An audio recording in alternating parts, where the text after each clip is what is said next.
Peace. Divine Education Law. Sole controller Divine Graphics Inc. The home of Fire Conscious Gear. Thank you for taking time to listen to this video. I hope you get something out of it. I hope I'm able to explain things in a form and fashion to where it's concise and relatable, especially for those who are dealing with their own business, side hustle, and things of that nature.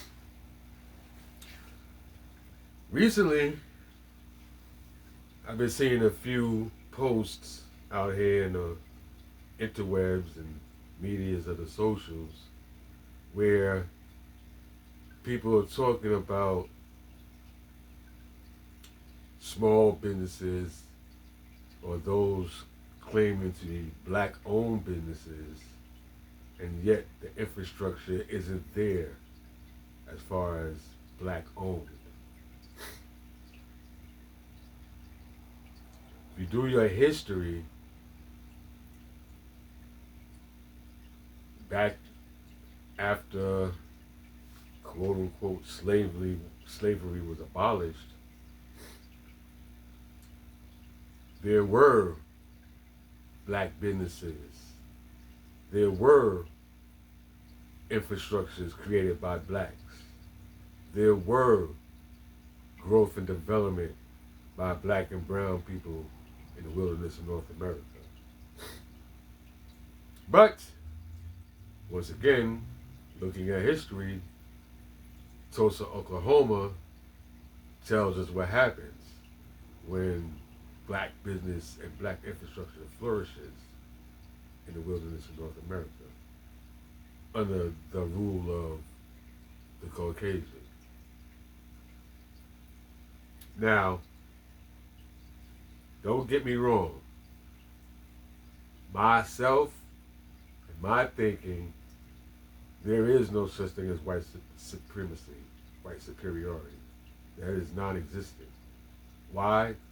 Because it's mentally, logically, physically, emotionally, spiritually impossible for them to be superior to us if they are the last of the human race.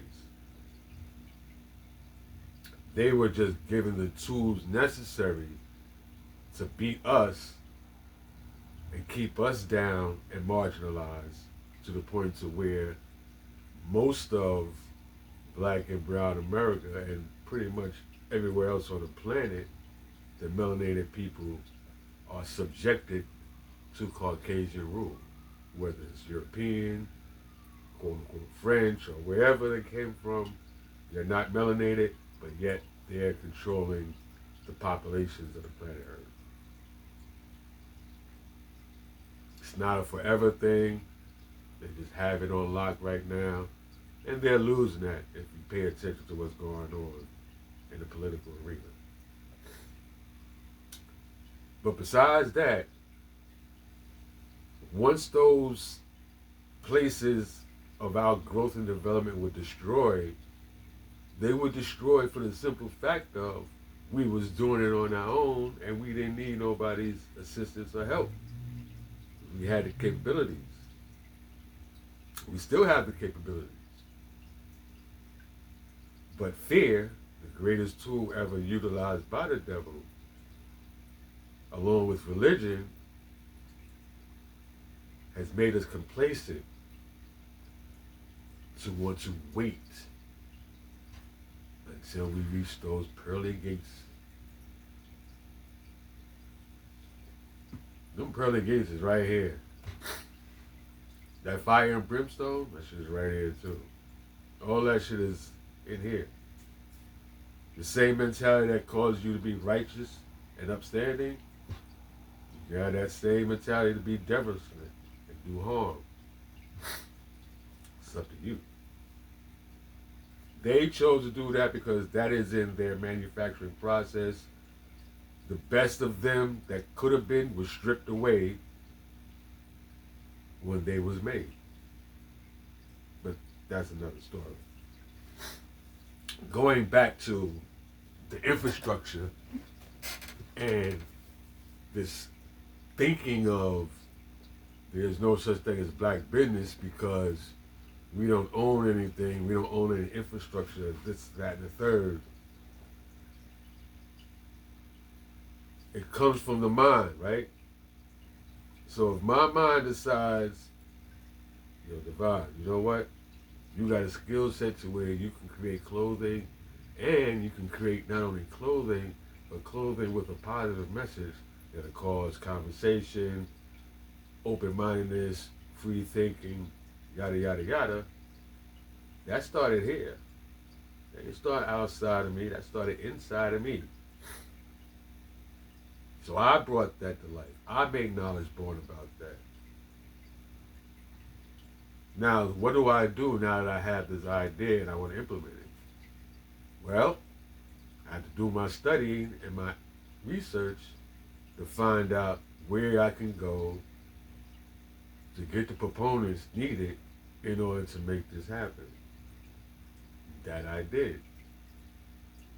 Created the name in my head, created the idea in my head, and the structure of what I wanted to do. Outside of that, I had to go outside to finalize that in the physical realm. So I had to deal with the U.S. government to get my EIN number.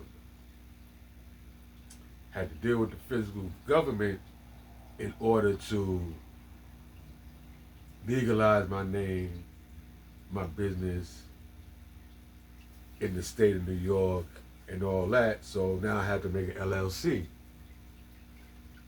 Because other than that, it's just a quote-unquote side hustle. But with the LLC, I am looked at through the government as a legitimate business. I pay taxes, all that. So I am a black-owned business. Being that the infrastructure that I deal with isn't built to where I can have the support of other black-owned businesses with the basic foundational elements needed for me to do what I need to do, I have to go outside of that. So if you did your study and you understand the truth, and that truth allows you to deal with anything and everything and everybody within that cipher, then that's what you do. You go out and you find the elements that you need in order to incorporate them into whatever it is that you're trying to do. So that's what I did. And that's what everybody does. Because at the elemental foundation of dealing with infrastructure, we haven't had an infrastructure built up long enough in order for us to support each other from the foundational stages all the way up. So you have to deal with outside people. You have to deal with the Asians. You have to deal with the Caucasians. You have to deal with the Italians. You have to deal with the East Indians, the Africans. You have to do that because those places and those peoples already have it set up to where you can get the raw materials you need.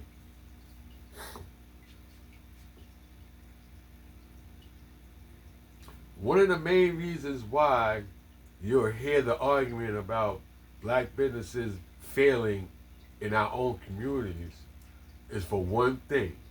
They always complain about the price is too high. Oh, you too high. How you trying to be a black-owned business in the black and brown community, but you charging such a high price? Well, let's take a look. Let's look at supermarkets. You had large companies back in the days when I was growing up, A&P, Pathmark, Food Fair, Finance, all these different things, all these different places. But those are large corporations that have multiple places in multiple cities and states. So for them to purchase wholesale, they're purchasing in large bulk amounts, they get a greater deal. With the supply and demand, Demand meaning people need to eat, so people going to shop at these stores, and they can make a profit on the prices that they set. They can get the cheapest price and pay their bills on time within that net 30, that net 60, that net 90. Then those distributors and manufacturers of the products that they need will give them better pricing on their next orders.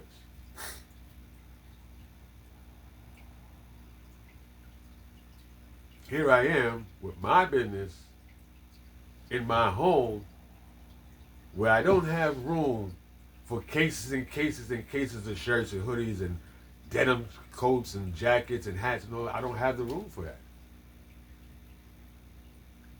So in order for me to get all that stuff, to have it at a price where it's functional and I can come dirt cheap, I'd have to actually invest more money either in a bigger place or a separate space in order to store all of my inventory.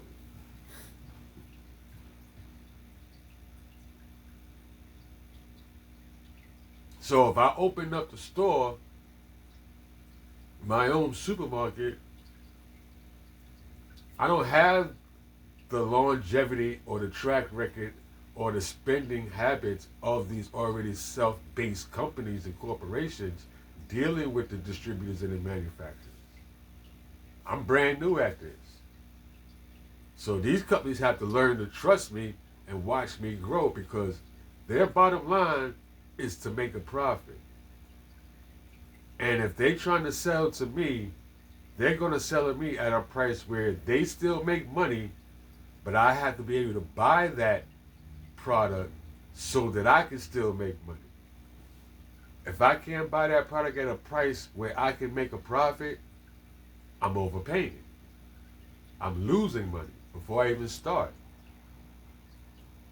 So I have to start off struggling and try to make my way up. Meanwhile, my community, which I'm trying to give and do because we are all the same, black and brown, they're still going to A&P. They still going to Pathmark. They still going to Stop and Shop. Why? Because they're already established to where they can get the prices low enough to where they can still make a profit and then quote unquote give you the sale that you think you're saving money, and they still making money on top of that. The markup is 500, 600%. You know what my markup is on clothing? 2 times. What it cost me to get everything together, plus the time that it's going to take me to actually do it, and my experience of me learning the process. That's what you're basically paying for. You're not paying for the product, actually. You're paying for the experience and the time that it takes in order for this product to be made and given and sold to you. That is costly. And on top of that, the only thing that constantly saves me is I don't have any overhead. If I had overhead, then I'd have to charge even more. So, to understand the business aspects of doing business as a small company or a small black or brown owned business, you have to know that it's an upward struggle. So, with me personally doing the clothing, I'm already behind, and then too, I'm in a narrow niche because I deal primarily with 5% gear. So there's 5% of the total population of the planet Earth that has knowledge of themselves. So my gear is really proportioned towards them. So to get them to actually purchase from me requires a lot of work.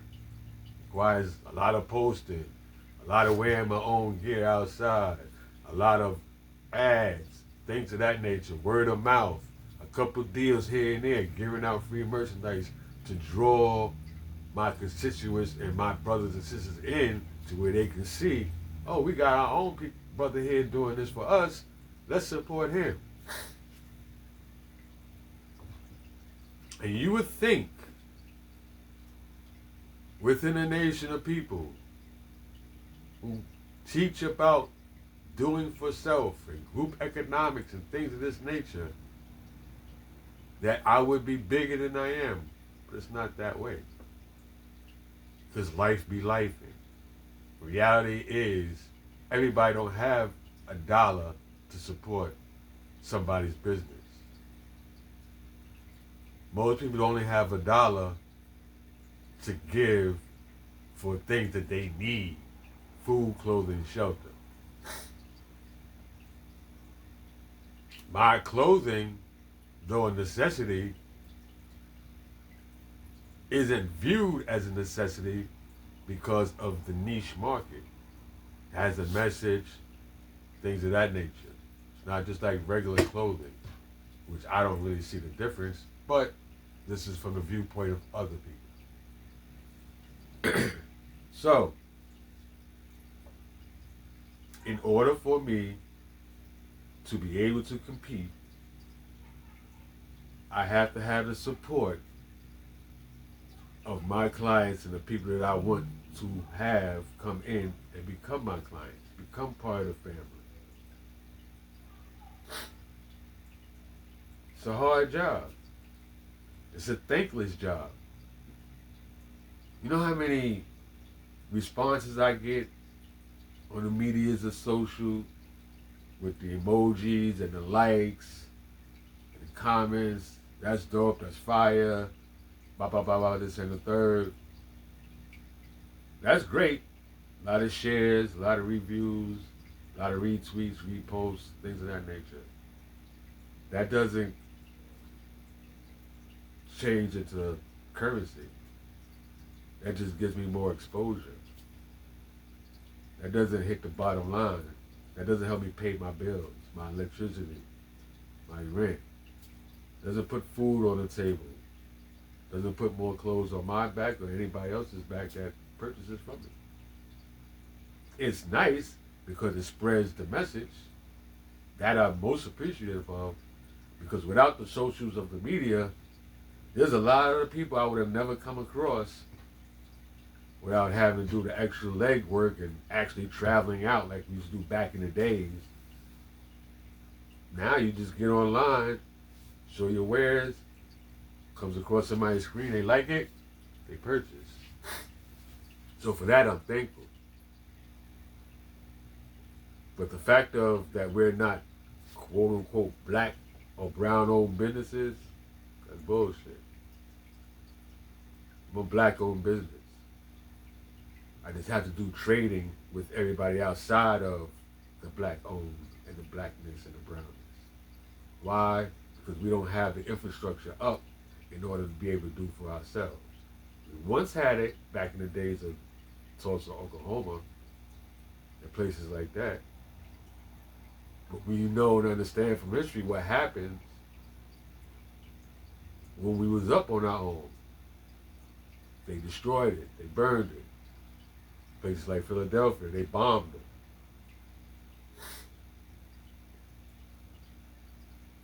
So,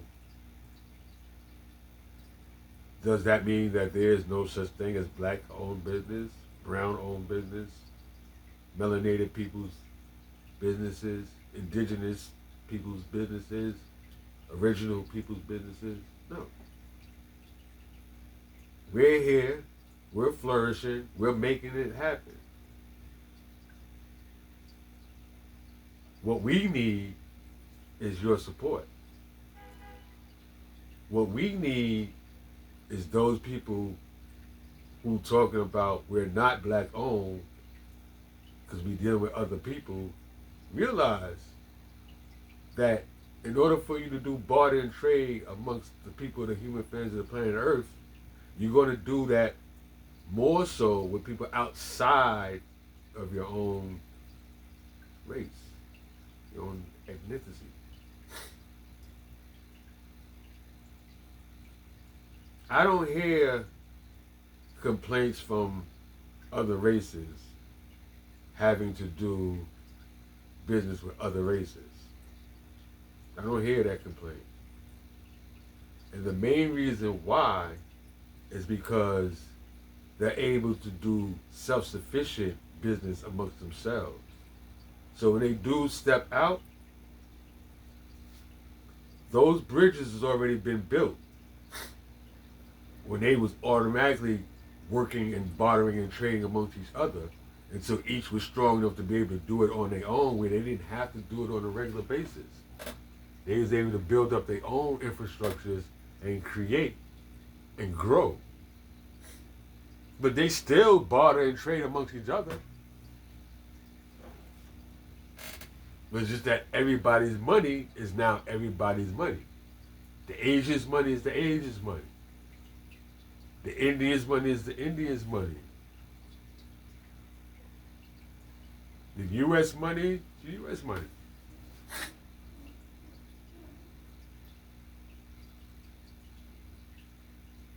I'm just as viable as any other person on this planet when it comes to doing business, regardless how small my business is. If your child decides they want to go out here and open up a lemonade stand, buy old shoes and fix them up and clean them up and this, that, and the third, and they want to go sell them, and he's a black or brown boy or girl, are they not owners of a black or brown owned business? Or you going to tell them no because those products come from other races and other communities that they're not out, you're not black owned. My products is black owned regardless where they come from. Because I am the end point. I make it what it is, not them. They made it for whatever purpose they made it. And I took that and I made it what I made it. So therefore, my products are black owned, black created.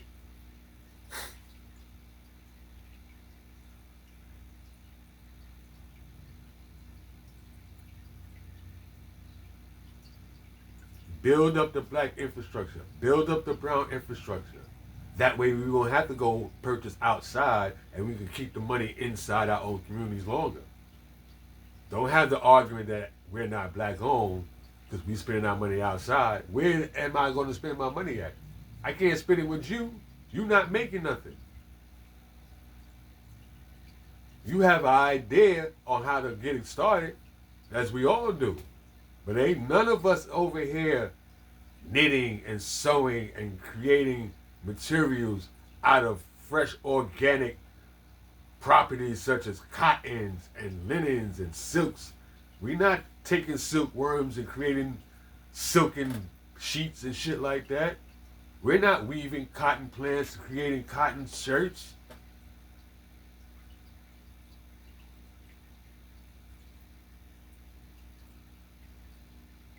So for us to do what we do, where are we going to get the products to do it from? We got to get it from those that's already got that set up. That situation set up. That's where we get it from. You write books, you write plays, movies. Those ideas come from here. But the hard-earned physical products, the cameras that's taking the shots to make the movies, we ain't making those. But Spike Lee is a black filmmaker. He ain't made a camera. He ain't made the film. He didn't build the theaters. But he's a black filmmaker. Because his ideas that he came up with in his head make it black because he's black. Same thing with anything else. Black or brown thought. If it's thought by us, then it's made by us, regardless where the materials come from. Y'all need to get out of this. This is why we're not getting where we need to go, because you're telling us what we're not, instead of telling us what we are and what we can do become even more than that. I want to see us as a nation flourish and be able to stand on our own 2 feet and be able to have somebody come to us and say, I like the products that y'all produce. I would like to do business with you. That is the goal. That is the goal. To be totally self-sufficient as a people. To stand up on our own as a people. To grow together as a group of a people, of a nation. To keep that circulating money circulating within our community.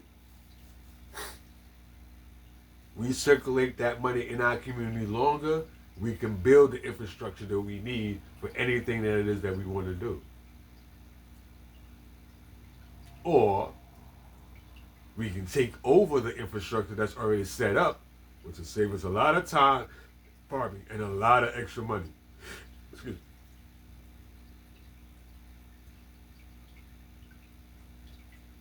But it's going to have to start, and it starts with us. So I'm not denying myself as a black-owned business. I am a black man, so my business is black-owned.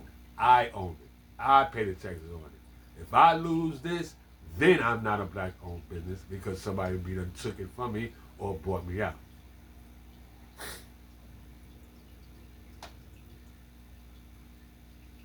If you want to uplift the people by telling them what it is that they can do to help uplift themselves. Don't tell them what they don't have. Don't tell them what they're not. Unless it's something that they're leading in the wrong way, thinking there's something other outside of themselves. Then you can tell them, no, you're not that. You're this. Do you truly want to see your brother and sister grow? Because if you're taking the words from those that came before us, all the great quotes and everything that everybody so eloquently speak, then I wouldn't even be making this video.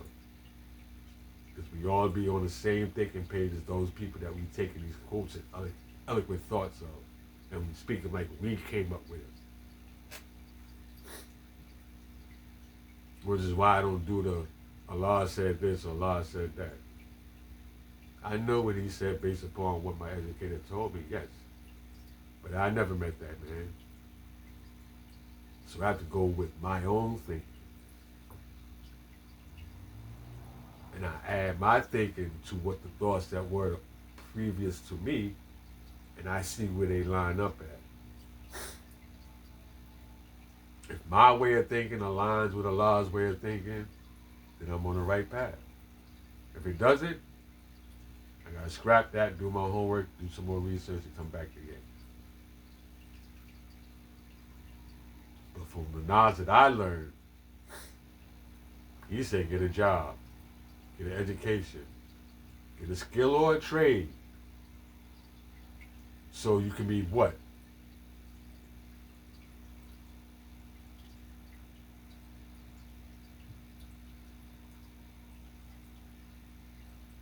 A successful member of society, a contributing member of society. What is a society? What is a nation? These are things that we need to know in order for us to grow. It starts as an individual level, because we are an individual before we are a group, a society, or a nation. We are individual people with individual ideas and desires and wants and needs. So you come together with similar ideas, desires, wants, and needs, then you grow together because y'all can see eye to eye on the majority of everything it is that y'all have to deal with. Those that you don't see eye to eye with, they're not going to look at you with the same respect as those that you see eye to eye with. Those that don't see eye to eye to you, they're going to fight you. Those are going to be the ones that's going to try to take you down. So if you're going to tell me and any other small black or brown individual that's out here hustling and trying to make a day's rent, a day's dinner, a day's buying clothes for myself and children, if you're going to tell them that they're not black or brown owned, you're the enemy. You're working against us. You're not trying to help us grow. You're not trying to make this quote unquote America great again. Because it was great at one time before it was America. That was before the bullshit, before the fighting, the lying, the stealing, the killing, the raping, pillaging. I can go on and on and on.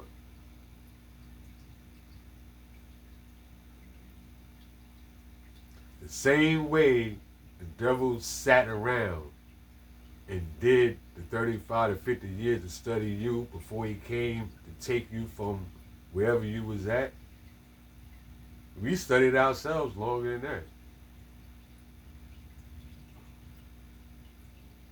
We moved around here on our own before they even came around, before they had the ability to even move about. We was already on the four corners of the planet Earth.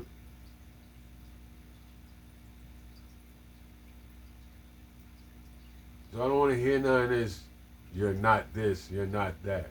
I am everything that I say I am. Because I know that. That is in me. That is me.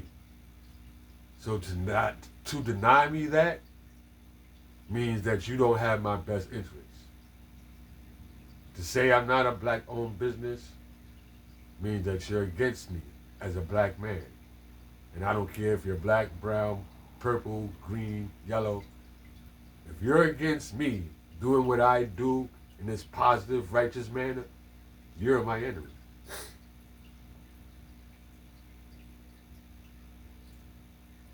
If you want to come out here and tell everybody, oh, I'm doing this, that, and the third, and you can too, and then charge somebody to get bits and pieces of information, when you took you years and years to actually get to the point to where now you can profit off of what you've learned, you're going to make me pay for that, you're my enemy.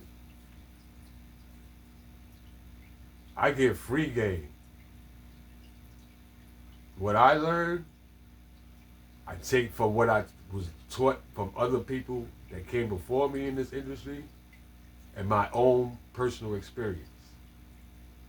And I get people that hit me up all the time. Yo, I want to get into this. What do I do? Freely give them the game. It don't cost me nothing. I don't have any competition in this apparel decorating business. I don't have competition because nobody does things the way that I do them. Nobody creates designs the way I create them. So I have no competition. So it's easy for me to like, yeah, I did this, that, and the third, blah, blah, blah. I started here, I started there. I grew to this. I have no problem with that.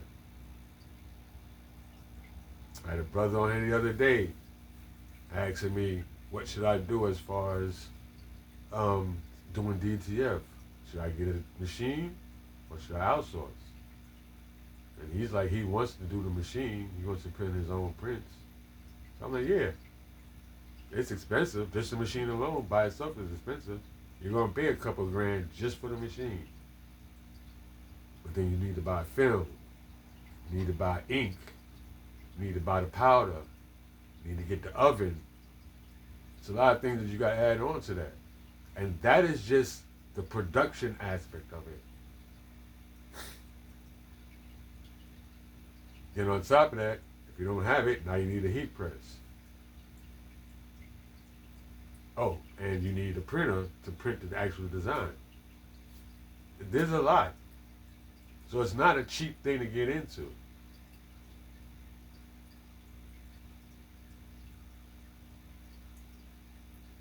I myself love to do embroidery. I don't have room for an embroidery machine.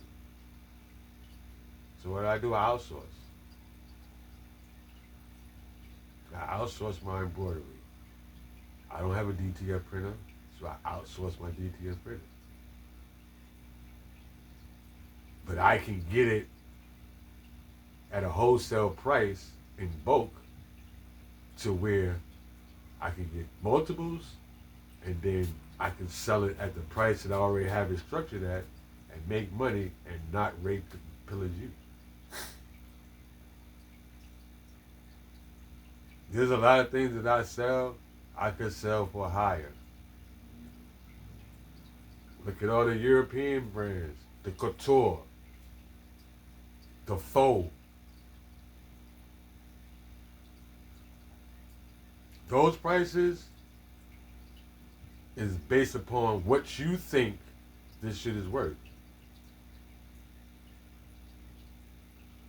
If I tell you I'm gonna sell you a coat for $55,000, and I'm gonna tell you that coat is worth $55,000, 90% of the people is gonna look at me like I'm fucking crazy.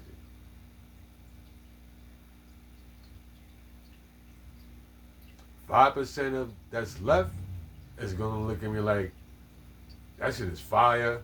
If I had it, I would do it. And that last 5% of people, you're not even gonna bat an eye. They're just gonna send the money. Why? Because people put value on things for themselves. You can label the price. You can label the price of whatever it is that you sell, whatever you want it to be.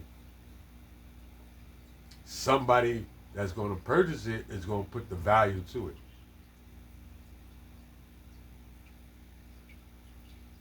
So my t-shirts are $30.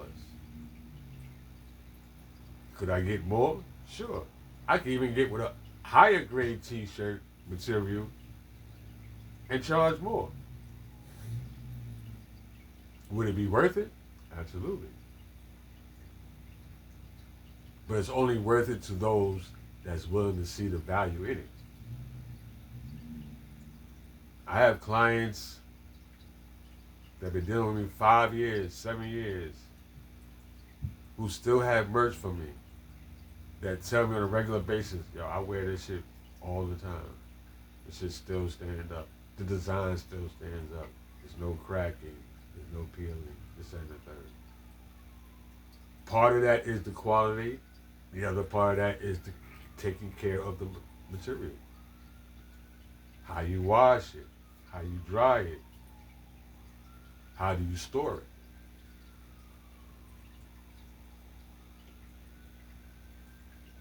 I'm gonna give you a cheat sheet.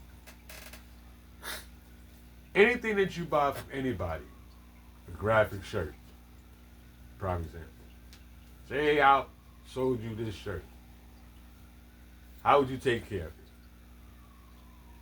Most people, they don't see a white shirt. Oh yeah, let's throw some bleach on that, keep it from yellowing, throw it in hot water, dry it, come out. If it's wrinkly, iron it. 3 things right there will cause the destruction of your shirt. 1, the temperature of the water. Yes, this is a white shirt. And most whites are put into hot water with bleach to keep them white. We're in the 21st century. They have detergent for colors that have bleach in them that won't bleach your clothes out. You have the old school bleach straight for whites. But the temperature of the water that you're using to wash your garments is highly important. Most people, especially if you're living where I am in the Northeast, we deal with hard water. Hard water is water that has a lot of mineral content, besides the chemicals that's put in by the municipality, like chlorine and chloramine and things of that nature, to kill off whatever contaminants may be in the water, parasites and things of that nature. Fluoride as well. So that's hard water. Prime example looking at hard water is take some hot water fresh out the faucet, put it in a container. After that water settles, look at the top layer of the water. You'll see that it's has a film on it. Looks like floating ice along the river. That's hard water. Water like that, you need detergents and softeners to soften the water up. Because then, after your clothes are dry, clothes will be hard, stiff, itchy. Don't want that. So you wash your stuff, me, in cold water. Cold water is more beneficial, allows you to rinse out the soaps and detergent a lot easier, and it helps to make your clothing last longer. Now that's just the washing aspect. What about drying? Yeah, I don't like to put my stuff in. It don't be dry and be damp and start throwing it in the dryer. You could do that, but most people don't pay attention to the rule of purchase, which is if you purchase a product like a t-shirt, pair of dungarees, whatever the case is, you're technically supposed to wash it as soon as you get it before you even wear it. Nobody pays attention to that though. I've known that since I was a child. But here's what happens. Buy this shirt, I don't wash it, I just wear it, blah, blah, blah. I wash it in hot water with the bleach, comes out, it's crispy white, throw it in the dryer. When it comes out that dryer, it looks nice. Might be a little tad small. All of a sudden it's fitting me a little snugger here. Take me a little hard to get into. Because the shirt has shrunk. Now there is a certain percentage of shrinkage that is allowed because the material is naturally going to do that. It's going to naturally shrink when it's hot. It's going to naturally open up a little more when it's cool or colder. So if you dry your stuff, it's going to shrink. Not only going to shrink the shirt, but if you have a graphics t-shirt, it's going to shrink the graphic. Now the graphic looks off because the shirt is smaller now, and with the graphic, there's no room for it to shrink down with the shirt or anything like that, so it's going to be thrown off and it's going to look crazy. So you wash in cold and you hang dry your shirt. Simple. Let it air dry. Hang it in the bathroom. Hang it out on the line outside if you got a backyard. Hang dry your clothes. Now, you hang dry your clothes. It's not hard. It's not crunchy because you wash in cold water. Whatever. It's nice and soft. You had enough fabric softener to keep it nice and pliable. Looks good. Smells good. But it has a few wrinkles in it. I don't like my stuff wrinkled up. This and the third. I like to keep my stuff pressed. Cool. So you decide to iron the shirt. Put your hot ass iron on there. Find out fucked up the damn graphic. Because you done melted the graphic because of the heat of the iron. Heat is what put the graphic onto the material. And that same heat will take the graphic right off your material. So how do I get my shirt ironed? I want to iron the pants that I got from you, this and the third. Really simple and easy. It's two sides to everything. The outside and an inside. Take the shirt and flip it inside out. And you iron it from the inside out. If you must iron it from the outside, you take something like a brown paper bag or some parchment paper or even a Teflon sheet if you have. And you put it on top of the design. And you iron as normal. But you don't use steam. You don't want steam iron. You want the dry iron. Steam adds moisture. Moisture causes things to peel up as well, especially hot moisture. So use the dry iron with the brown paper bag or the Teflon or the parchment paper, and you iron over your design, graphic, whatever. Iron your shirt is normal. You have no problem. Now it works with anything that you have to iron. Whether it's shirt, hoodie, pants, whatever. That technique will save your graphic, save your shirt or pants, so you can wear it another day.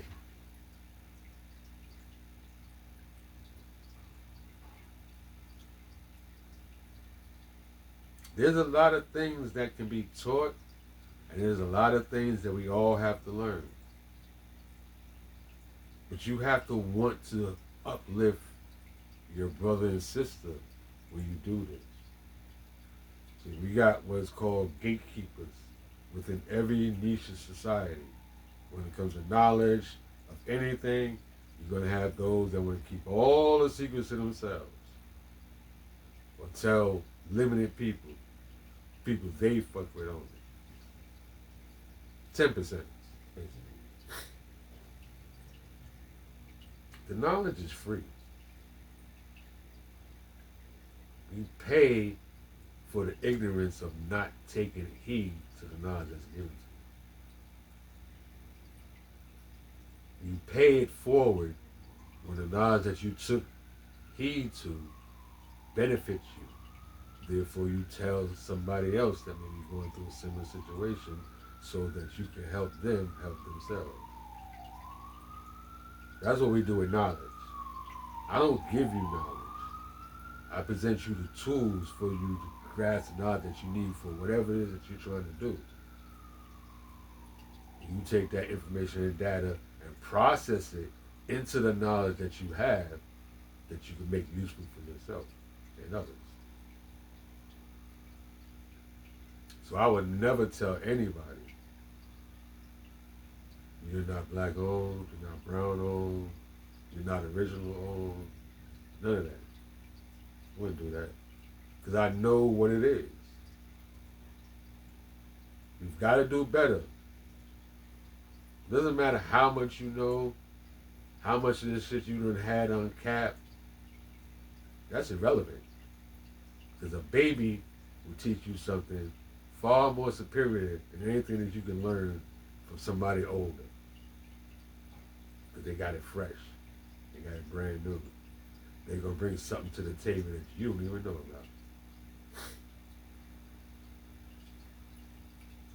Black owned is black owned.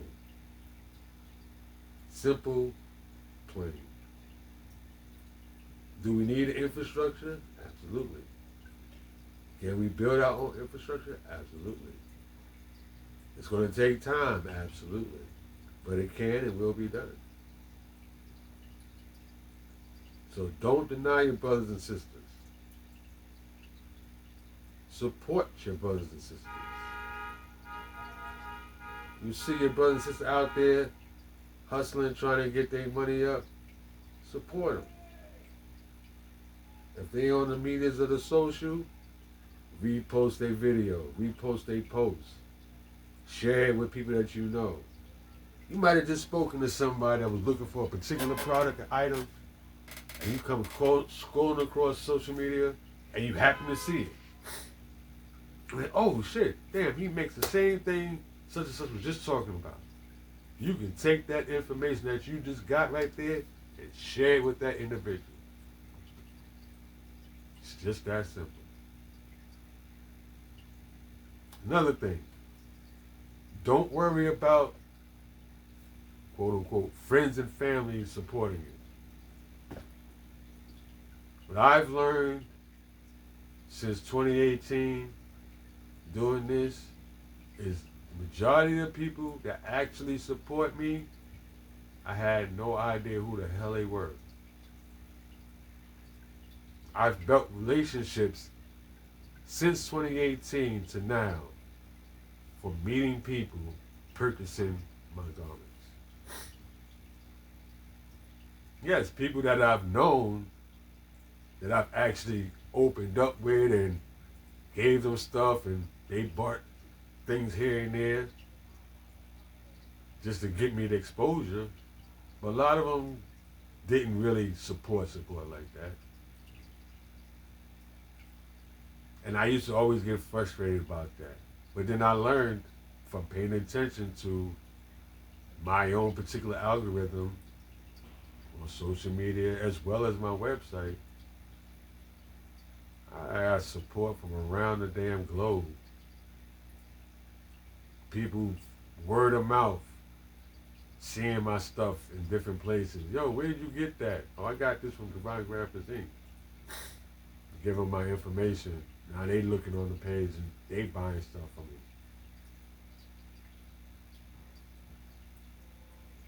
That's what it's all about. That is black ownership. That is small black brown business right there. I am the modern mom and pop of this industry. Not no big ass corporation, not even a storefront. I'm literally online, small guy all by myself, making this shit happen. And I love it. And the funny thing is, and I've told this to many people, especially early on, the idea from it was based upon a Run DMC lyric about them wanting to wear their own name on their own behind instead of wearing somebody else's name. That stuck with me. So now that's what I do. I wear my shit.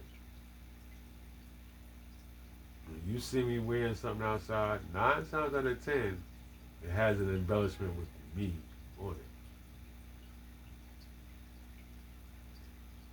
I am free advertising for myself. And I'm also a test mule for my brand. So I'll come up with an idea before I make it public. I'll wear it around just to see what kind of attention it gets. Do people look at it and stare at it? Do people do the side eye like they don't want to be seen looking at it? And they keep looking at it and keep looking at it and I keep catching them looking at it? Or those are the ones that probably come up to me, hey, I like your shirt or I like your hat. Where did you get it? And they'd be fucking amazed when I tell them I made it. They'd be like, you did that? Like, sure. And I give them a business card, you can get one for yourself. That's how a lot of my shit gets sold, organically. It's funny. As a black business owner with a message dealing with knowledge of self, the God IU, who created Weight Life, if you notice the gods and earths with the NF emblem on the side, he presented that line to me because he decided to move on to sell other different lines. So he gave me that one after deliberation with him and his queen to figure out who would have been the best fit. They chose me, which I'm forever thankful for. But the funny thing that I've learned over the years of having it is when I wear either the hat, t-shirt, or the hoodie, the Gods and Herbs thing on it, I get so many Caucasians coming, yo, I like that. Yo, where did you get that from? Like, that is nice. That's fire. That's hot. You know, a lot of them try to sound like us. And that's how I made it. And they were like, really? Once again, present them with the card. And people were like, why would they do that? And I'm like, think about it. They identify with that TNF logo. The Gods and Earths part is just something that's catchy because it doesn't say TNF on it. So they like that consolidation and the combination of the two different entities coming together. And it looks natural. So they love that shit. And yes, they've purchased from me too. See, that's the one thing about me as far as somebody dealing with the knowledge of self aspect of doing clothing. Anybody can buy my shit. I don't give a fuck what race or ethnicity you are. You like it, buy it. Why? Because you're doing nothing but helping me perpetuate my message to all the human families of the planet Earth. You're going to meet people that's going to be on the same mindset as you, or see things similar in a way that you do. Might not be equal with you, might not be totally in agreement with you, but there's certain aspects of life where we all just conjoin, we're intertwined, interdependent of each other for the survival of the whole.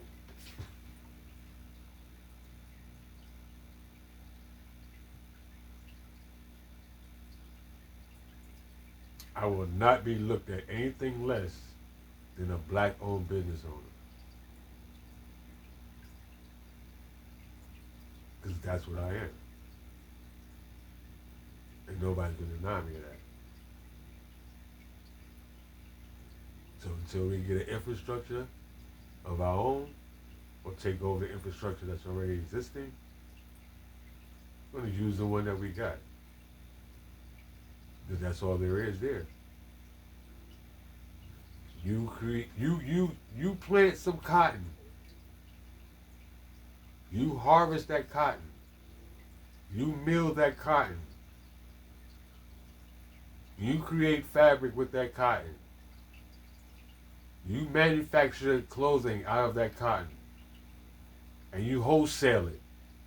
And I'll buy it from you. Until then, I gotta go where I gotta go. We all gotta go where we gotta go. Because that's the only thing that's there. Yes, we have to build our own. 100% in agreement with that. But you gotta start somewhere. And if I'm gonna sit back with this idea in my head to do this, and that infrastructure is not set up, then I can't do this. But if there's an infrastructure set up, I can make it happen. And we can build the infrastructure or take over the infrastructure that's already there.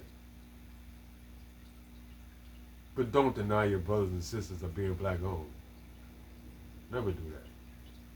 We got enough people that's trying to deny us of simple human rights for you to tell me I'm not black owned because I didn't actually make the fabric and this, that, and the third, blah, blah, blah.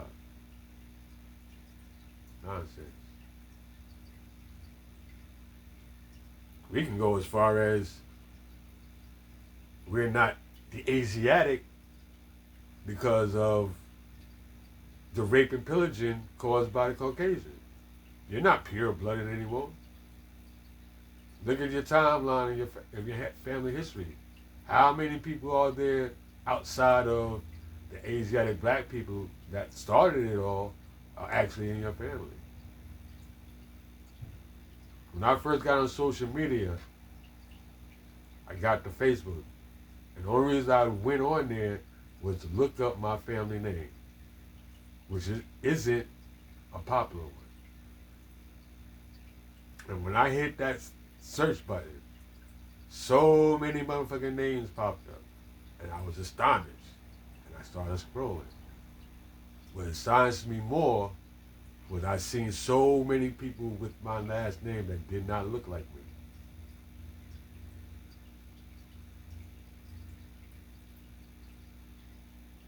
We can go there too if you want to. So with all that, am I still not black? Are you still not black or brown? Because if you claim yourself to be an original person, you have a sea of others within you flowing through your veins. You just have to be majority of that. But there is other. So until we start that process back of the ungrafting, are you truly Asiatic? Let's be honest. So don't deny me. Don't deny my brothers. Don't deny my sisters. If you're going to do any denial, do self-denial. Because you don't want to see yourself as a black-owned business because you don't have your own infrastructure. Not for the simple fact of, I didn't make it, so it can't be mine.